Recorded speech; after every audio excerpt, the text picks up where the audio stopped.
बढ़ेंगे आगे, बात रामपुर की करेंगे। रामपुर से बड़ी खबर सामने आ रही है। दो पक्षों में ताबड़तोड़ फायरिंग हुई है। विवाद की सूचना पर पहुंची पुलिस पर भी दबंगों ने फायरिंग कर दी। भारी संख्या में पुलिस बल तैनात। फायरिंग में 8 लोगों के घायल होने की सूचना सामने आ रही है। तो देखिए, पुलिस वहां पर पहुंची तो दबंगों ने पुलिस पर भी फायरिंग कर दी। खाकी का कोई खौफ नहीं, पुलिस पर भी दबंगों ने फायरिंग कर दी। भारी संख्या में पुलिस बलों को तैनात कर दिया गया है। ये बड़ी जानकारी रामपुर से आपको दे रही है। फायरिंग में 8 लोगों के घायल होने की सूचना मिल रही है। यानी कि ये दबंग इतने बेखौफ हैं कि पुलिस पर भी इन्होंने फायरिंग कर दी है। दो पक्षों में ताबड़तोड़ फायरिंग हुई। रामपुर से खबर, और उसके बाद देखिए माहौल जो है वो किस तरह से तनावपूर्ण हो गया। उस पूरे इलाके में पुलिस बल की तैनाती कर दी गई है। विवाद की सूचना पर पुलिस पहुंची और दबंग जो है वो इतनी दबंगई में थे कि उन्होंने पुलिस पर भी फायरिंग कर दी। पुलिस पर दबंगों ने फायरिंग की, जिसके बाद भारी पुलिस बलों को तैनात किया गया है। दो पक्षों में ताबड़तोड़ फायरिंग हुई और दो पक्षों में ताबड़तोड़ फायरिंग होने की वजह से पूरे इलाके में तनाव बना हुआ है, और जिसे देखते हुए पुलिस बलों की तैनाती कर दी गई है, क्योंकि दबंगों में पुलिस का बिल्कुल भी खौफ नहीं है। अब आप इस बात का अंदाजा इस बात से लगा सकते हैं कि पुलिस वहां पर पहुंची तो दबंगों ने पुलिस पर भी फायरिंग कर दी।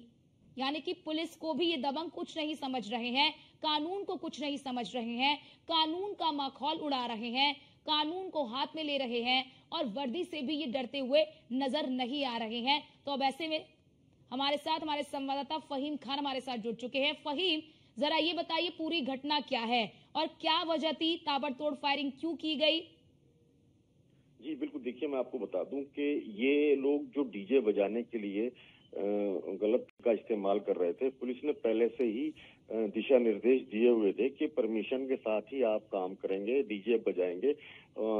त्योहार मनाने में किसी तरह की कोई दिक्कत किसी को भी नहीं आएगी, लेकिन इसके बावजूद भी ये लोग नहीं माने। इन्होंने पहले दिन भी धक्का मुक्की की और अभद्रता की थी। उसके बाद में ये जिस आदमी ने इनकी शिकायत की थी, कब बताया था पुलिस को, उसके घर में घुसने के बाद इन्होंने ताबड़तोड़ फायरिंग की और उनको घायल किया। सूचना पर जब पुलिस पहुंची है तो पुलिस के साथ भी धक्का मुक्की फिर की गई, बदतमीजी की गई। तो फिर पुलिस ने फिर सही करके लठिया लिया। उसके बाद में फिर जो है वो मामला शांति हो गई पूरी तरह से, क्योंकि पुलिस पहुंची, काफी पुलिस बल पहुंचा। पुलिस अधीक्षक विद्यासागर मिश्र ने पहले ही बता दिया था कि किसी भी तरह का हुड़दंग बर्दाश्त नहीं करेंगे, चाहे वो कोई भी हो। हुआ भी यही कि इस हुड़दंग को करने वालों को अब पुलिस चिन्हित भी कर रही है और इनके खिलाफ मुकदमा दर्ज करने के बाद में बड़ी कार्रवाई भी करेगी। और जिस तरह से इन लोगों ने ये झगड़ा किया है, अब इसकी सजा भी इन्हें मिलेगी। जी फहीम, ये जो जानकारी भी मिल रही है कि पुलिस वहां पर पहुंची तो पुलिस पर भी फायरिंग कर दी गई है, इसमें क्या पुलिसकर्मी भी घायल हुए हैं? नहीं, देखिए ये जिस तरह से बताया जा रहा है कि इन्होंने फायरिंग की, पुलिस की मौजूदगी में फायरिंग की, तो पुलिसकर्मी तो कोई घायल नहीं है, लेकिन घायल एक पक्ष के लोग बताए जा रहे हैं। और जो जिस पक्ष के लोग घायल बताए जा रहे हैं उनको पुलिस ने बहुत तलाश किया, बहुत ढूंढा, लेकिन वो वीडियो तो वायरल कर रहे थे, फोटो तो वायरल कर रहे थे घायल होने के, लेकिन वो खुद कहीं नहीं मिल रहे थे। तो कहीं ना कहीं मामला जो है वो ये संदिग्ध भी हो जाता है कि ये कहानी क्या है, क्या चीज है। पूरी रात यही चचेरी कटती रही, हिसाब ये लगा इन्हें तलाश करते रहे, सच्चाई जानने की कोशिश की जाती रही, लेकिन देर रात तक भी जो था ये मामला सामने नहीं आया। और जो लोग घायल थे उनसे लगातार हम भी संपर्क कर रहे थे, हमारे पास फोन नंबर थे उनके, तो वो कभी इस अस्पताल में बता रहे थे, कभी उस अस्पताल में बता रहे थे। इस तरह से सब चीजें चल रही थी। अब देखिए क्या रहता है। क्या एक भी घायल जो है कि एक भी घायल तक पुलिस नहीं पहुंच पाई? अगर घायल तक नहीं पहुंच पा रही है तो फिर जो आरोपी है उन तक भी नहीं पहुंच पाई होगी?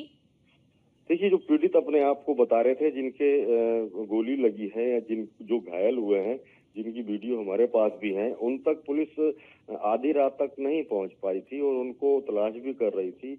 वो पुलिस चाहती थी कि इसमें समुचित बड़ी अच्छी सी ठीक से कार्रवाई हो, जो दोषी हो उनके खिलाफ कार्रवाई हो, जो निर्दोष हैं या जो पीड़ित हैं उनकी मदद हो, लेकिन पुलिस को जो है ये चकमा देते नजर आ रहे थे ये लोग। बहरहाल पुलिस उन तक जरूर पहुंची होगी, क्योंकि आधी रात तक तो हमने वॉच किया। उसके बाद में फिर हम भी सुबह के लिए छोड़ के आ गए।